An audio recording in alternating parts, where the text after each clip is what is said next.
চিড়িয়াখানা গেছিলাম, হরিণ থেকে এসেছিলাম, বাঘ এলো ধীর পায়ে, চলে আসলাম চিড়িয়াখানায়।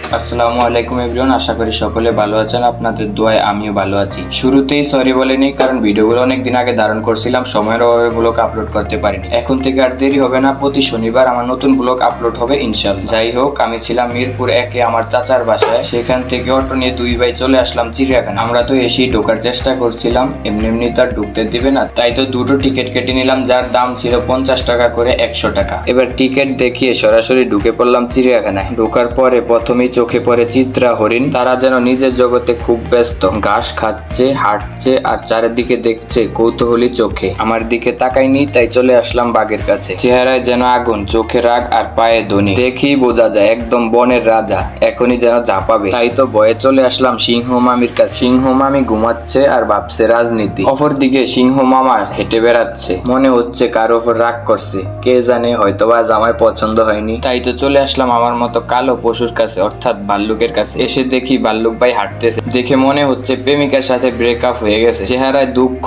গতি একদম স্লো মোশনে।